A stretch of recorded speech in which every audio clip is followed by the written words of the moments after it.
नमस्ते बच्चों। तो जैसे कि हमने क्लासेज में जब पढ़ा था, जब हमने स्टार्ट किया था कोर्स को, सिलेबस को स्टार्ट किया था, तो हमारा यूनिट 1 में जो हमारा बेसिक्स था वो 8085 था। तो उसी के ही हम रिपीटिशन रिवीजन में इसको दोबारा रिवाइज कर रहे हैं वीडियो लेक्चर के थ्रू, और इसको कंप्लीट करने के बाद में आपको असाइनमेंट भी कंप्लीट करना है आज तक। ठीक है, तो चलते हैं सबसे पहले 8085 का बेसिक्स पार्ट ए। तो सबसे पहले पूरा सिलेबस जो है वो माइक्रो प्रोसेसर सब्जेक्ट का है। तो माइक्रो प्रोसेसर क्या है वो हम देख लेते हैं। माइक्रो प्रोसेसर एक सेमीकंडक्टर डिवाइस है, ये तो आप भी जानते हैं कि it is a semiconductor device. It provide software approach to provide multi functionality from same hardware. इसका मतलब समझते हैं। देखो बेटा, कुछ हार्डवेयर ऐसे होते हैं जो डेडिकेटेड टास्क करते हैं, केवल सिंगल टास्क करते हैं। जैसे अपन मोटर एक ही दिशा में घूमती है, तो वो जो मोटर घूम रही है वो एक ही दिशा में है। अब अगर उसको आपको उल्टी दिशा में घुमाना है तो या तो आपको हार्डवेयर चेंज करना पड़ेगा, हार्डवेयर को क्या करना पड़ेगा, चेंज करना पड़ेगा। पर अगर हम एक ऐसा हार्डवेयर बना दें जो क्या करे, सॉफ्टवेयर अप्रोच बेस है, मतलब उसकी फंक्शनलिटी चेंज कर दे। जैसे एग्जांपल लेता हूं मैं रेलवे स्टेशन का। अगर हम हर ट्रेन के अनाउंसमेंट के लिए अलग अलग हार्डवेयर बनाए तो पता नहीं कितने हार्डवेयर बनाने पड़ेंगे, राइट है। आपको और जब भी आपको फंक्शन चेंज करना हो आपको वो पूरा हार्डवेयर चेंज करना पड़ेगा, राइट। पर अगर सॉफ्टवेयर अप्रोच लें तो हम हार्डवेयर बना देते हैं, उसको प्रोग्राम्ड कर देते हैं, और प्रोग्रामिंग चेंज करके हम उसकी फंक्शनलिटी को चेंज कर सकते हैं, राइट है। जैसे आज इस गाड़ी का अनाउंसमेंट है, प्रोग्राम में चेंजेस करे तो दूसरी गाड़ी का अनाउंसमेंट हो गया। माइक्रो प्रोसेसर एक क्लॉक ड्रिवन है, ये क्लॉक से चलता है, डेफिनेटली बात है। It take the input for instruction in the form of instructions, मतलब ये इनपुट लेता है या तो इंस्ट्रक्शंस की फॉर्म में या हार्डवेयर से, और प्रोग्राम को एग्जीक्यूट करता है सीक्वेंशियली प्रोग्राम को एग्जीक्यूट करता है और डिजायर्ड आउटपुट देता है जो आप चाहते हो, राइट है। ये arithmetic and logical operation perform करता है माइक्रो प्रोसेसर, राइट है। अब माइक्रो प्रोसेसर में नॉर्मली हमने प्रोसेसर के अगर हम पार्ट देखें, प्रोसेसर के पार्ट देखें तो एक तो होता है सीपीयू जो कि अरिथमेटिक और लॉजिकल ऑपरेशन करता है, डाटा ट्रांसफर ऑपरेशन करता है, मैनिपुलेशन करता है, डाटा ब्रेन कहलाता है ये पूरे कंप्यूटर का। अब सीपीयू में भी दो पार्ट होते हैं नॉर्मली। एक तो होती है कंट्रोल यूनिट, नॉर्मली जिसे अपन कहते हैं पीसीएफएस कंट्रोल यूनिट। ये छोटी क्लासेस के नाम है बच्चों के कि कंट्रोल यूनिट जो अपन छोटी क्लासेस में किताबों में पढ़ते थे, control unit ALU. Technical language में कंट्रोल यूनिट को पीसीएफएस कहते हैं, राइट। इसको कहते हैं प्रोग्राम कंट्रोल फ्लो सेक्शन, मतलब प्रोग्राम के फ्लो को कंट्रोल करता है, ये टाइमिंग को कंट्रोल करता है, राइट। एएलयू का मतलब होता है अरिथमेटिक एंड लॉजिकल ऑपरेशन करने वाला। पर माइक्रो प्रोसेसर क्या करता है, नॉर्मली डाटा ट्रांसफर वगैरह और भी इंस्ट्रक्शंस को एग्जीक्यूट करवाता है, तो इसलिए इसको इंस्ट्रक्शन एग्जीक्यूशन बोला गया, राइट। वीएलएसआई टेक्नोलॉजी से फैब्रिकेटेड होता है, राइट। अब माइक्रो प्रोसेसर मार्केट में क्यों आया, क्योंकि हमने देखा था कि एक हार्डवेयर को चेंज करने के लिए, उसकी फंक्शनलिटी चेंज करने के लिए हमें सॉफ्टवेयर अप्रोच चाहिए, और सॉफ्टवेयर अप्रोच हमें कौन देता है, माइक्रो प्रोसेसर देता है, राइट। जैसे कि हम देखते हैं कि आज मंडे है, ट्रैफिक लाइट चल रही है कोई पर्टिकुलर पीरियड पे हार्डवेयर अप्रोच से, पर ट्यूसडे को चीफ मिनिस्टर रहता है और टाइमिंग चेंज करनी पड़ जाती है, तो हमें पूरा हार्डवेयर चेंज करना पड़ेगा। 2 घंटे बाद चीफ मिनिस्टर से चल जाएगा, पुराना टाइमिंग वापस लाओ, तो ये काम बहुत कॉम्प्लेक्स हो जाएगा। पर सॉफ्टवेयर अप्रोच होगी तो सर्किट सेम है, हार्डवेयर भी सेम है, आप प्रोग्राम चेंज कर दो, आपका डिले चेंज हो जाएगा। दूसरा रीजन क्या था माइक्रो प्रोसेसर की, मूर्स लॉ की टेक्नोलॉजी। मूर्स लॉ ने क्या कहा था कि नंबर ऑफ कंपोनेंट एक चिप पर डबल होते जाएंगे हर 18 साल में, ओ 18 महीने में, सॉरी, हर 18 महीने में नंबर ऑफ कंपोनेंट डबल होते जाएंगे, ये मूर्स ने कहा था, ठीक है। इसके बाद में माइक्रो प्रोसेसर की हिस्ट्री क्या कहती है कि ट्रांजिस्टर के इन्वेंशन के बाद में ये कमर्शियल बन गया, फ्यू ईयर्स में ट्रांजिस्टर जो है वो कमर्शियल हो गया। फिर ट्रांजिस्टर जब कमर्शियल हो गया तो हर सर्किट जो है उसको बोला गया सॉलिड स्टेट डिवाइस, मतलब ट्रांजिस्टर की जितनी भी डिवाइसेस थी, ट्रांजिस्टर से बने डिवाइसेस को सॉलिड स्टेट डिवाइसेस बोला गया। फिर बहुत सारी R&D हुई सॉलिड स्टेट डिवाइसेस पे, और तब जाके 1959 में आईसी की जनरेशन आई। तो मतलब टेक्नोलॉजी इतनी तेज फास्ट चेंज हुई कि पहले वैक्यूम ट्यूब थी, वैक्यूम ट्यूब से बीजेटी आई, बीजेटी से मॉसफेट आई, मॉसफेट से सीमॉस आई। तो जैसे जैसे टेक्नोलॉजी बढ़ रही थी, गॉर्डन मूरे नाम का एक साइंटिस्ट था, उसने कहा कि जो नंबर ऑफ कंपोनेंट है वो एक चिप पर एक्सपोनेंशियली बढ़ेंगे, मतलब हर 18 महीने में डबल होने की कगार पे थे। तो ये रीजन बन गया माइक्रो प्रोसेसर को मार्केट में लाने का। तो हम देखते हैं आईसी की जो टेक्नोलॉजी आई वो ऐसी आई, स्मॉल स्केल इंटीग्रेशन जो लेस देन 10 गेट्स हैं, मतलब पहले 10 ट्रांजिस्टर हुआ करते थे, ठीक है। स्मॉल मीडियम स्केल इंटीग्रेशन जिसमें लेस देन 100 ट्रांजिस्टर हुआ करते थे एक आईसी पे, एग्जांपल थे मल्टीप्लेक्सर, एनकोडर, फ्लिप फ्लॉप। फिर एलएसआई टेक्नोलॉजी आई जो माइक्रो प्रोसेसर का इन्वेंशन का कारण बनी, उसमें लेस देन 1000 ट्रांजिस्टर्स हुए थे। और आज जो टेक्नोलॉजी चल रही है वो वीएलएसआई चल रही है, ठीक है।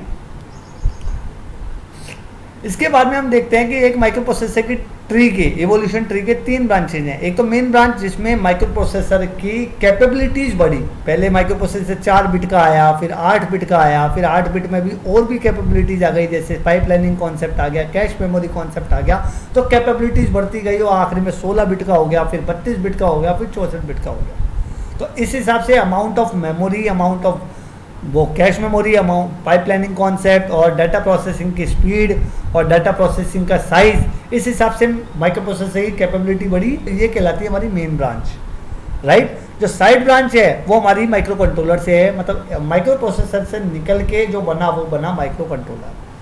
और जो राइट साइड की ब्रांच है वो हमारी जो है वो एडवांस प्रोसेसर्स है, मतलब जो स्पेसिफिक टास्क के लिए जो काम आते हैं, पर्टिकुलर एप्लीकेशन के लिए बनाए गए हैं, जैसे मॉडेम में लगता है, कम्युनिकेशन प्रोसेसर्स में लगता है, राउटर्स में लगता है, ऐसे जो कहलाते हैं ये स्पेशल पर्पस प्रोसेसर कहलाते हैं, राइट। ये इवोल्यूशन ट्री था। इसके बाद मैंने बताया जो फीचर्स हैं कि इसका स्मॉल साइज होता है, लो कॉस्ट होती है, हाई रिलायबिलिटी है, वर्सेटिलिटी हाई है। और एप्लीकेशंस क्या हैं, इसके एप्लीकेशंस हैं जैसे माइक्रो कंट्रोलर होगा, या कंज्यूमर इलेक्ट्रॉनिक टॉय में यूज़ हो रहा है, एटीएम्स में यूज़ हो रहा है, कंज्यूमर प्रोडक्ट वॉशिंग मशीन में यूज़ हो रहा है, ट्रैफिक लाइट्स में यूज़ हो रहा है, लिफ्ट में यूज़ हो रहा है, ऑसिलेटर्स में यूज़ हो रहा है, मेडिकल इक्विपमेंट्स में यूज़ हो रहा है, राइट है। जनरल पर्पज आजकल मोबाइल में यूज़ हो रहे हैं प्रोसेसर्स, ये सारे माइक्रो प्रोसेसर के एप्लीकेशंस हैं। अब माइक्रो प्रोसेसर को माइक्रो प्रोसेसर क्यों कहते हैं, प्रोसेसर ही क्यों नहीं कहते, क्योंकि कंप्यूटर का प्रोसेसर गीगाहर्ट्ज़ पे काम करता है, तो वो जो इंस्ट्रक्शन को एग्जीक्यूट करता है नैनो सेकंड में करता है। और जो माइक्रो प्रोसेसर होता है वो आपका जो है वो माइक्रो सेकंड्स में काम करता है, माइक्रो सेकंड्स में, इसलिए माइक्रो प्रोसेसर को माइक्रो प्रोसेसर कहते हैं। मतलब वो प्रोसेसर जो किसी इंस्ट्रक्शन को माइक्रो सेकंड में एग्जीक्यूट करे वो माइक्रो प्रोसेसर कहलाता है। अब 8085 क्या है, एक एनमॉस का माइक्रो प्रोसेसर है, 40 पिन की आईसी पैकेजिंग में है और एलएसआई चिप पे बना हुआ है, ठीक है। प्लस 5 वोल्ट की डीसी सप्लाई है और इसके क्लॉक की स्पीड 3 मेगाहर्ट्ज़ है। क्लॉक साइकिल जो है वो 3.42 माइक्रो सेकंड की होती है और इसमें 200 नैनो सेकंड का टाइम पीरियड है क्लॉक साइकिल का। इस 80 बेसिक इंस्ट्रक्शंस हैं, 246 ऑप कोड है, ठीक है। तो मैंने बताया it is an 8 bit processor, NMOS device है, 40 पिन का है। इसमें जो एड्रेस बस है और डाटा बस है वो मल्टीप्लेक्स है, 5 वोल्ट की डीसी सप्लाई पे काम करता है। मैक्सिमम क्लॉक फ्रिक्वेंसी 3 मेगाहर्ट्ज़ है, बट मिनिमम भी हो सकती है 500 किलोहर्ट्ज़, ठीक है। Normally 74 instruction with 5 addressing modes हैं, नॉर्मली 80 भी हो जाते हैं डिफरेंट एड्रेसिंग मोड के हिसाब से। तो चलते हैं पिन डायग्राम पे। 40 पिन की आईसी का मैंने पैकेज बताया था, तो 40 पिन की आईसी में ये हमारा पिन डायग्राम है। पिन नंबर 1 और 2 पे X1 X2 है, 3 पे रिसेट आउट है, 4 और 5 पे SOD SID है, 6 7 8 9 10 ये हमारे इंटरप्ट्स कहलाते हैं, जो ट्रैप RST 7.5 6.5 5.5 INT हमारा इंटरप्ट एक्नॉलेजमेंट है। AD0 से AD7 पिन नंबर 12 से लेकर 19 तक है, ये मल्टीप्लेक्स है, एड्रेस बस और डाटा बस है मल्टीप्लेक्स। पिन नंबर 20 ग्राउंड है हमारी। पिन नंबर 21 से लेके 28 तक हाई ऑर्डर एड्रेस है, जो अपर ऑर्डर एड्रेस को कैरी करती है।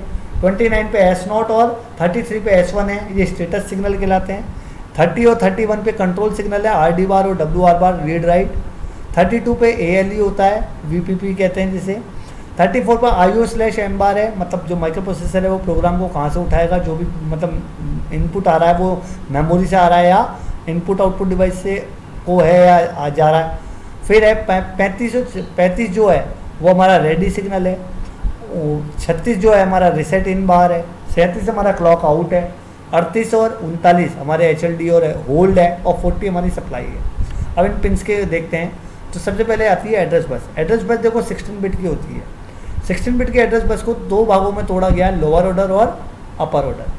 तो ये रेड ब्लॉक में जो बना हुआ है ये अपर ऑर्डर एड्रेस बस है। अपर ऑर्डर मतलब एड्रेस बस की अपर मोस्ट जो है 8 बिट, राइट। और जो एड्रेस है वो माइक्रो प्रोसेसर से मेमोरी पे सेंड होता है, तो ये यूनिडायरेक्शनल है।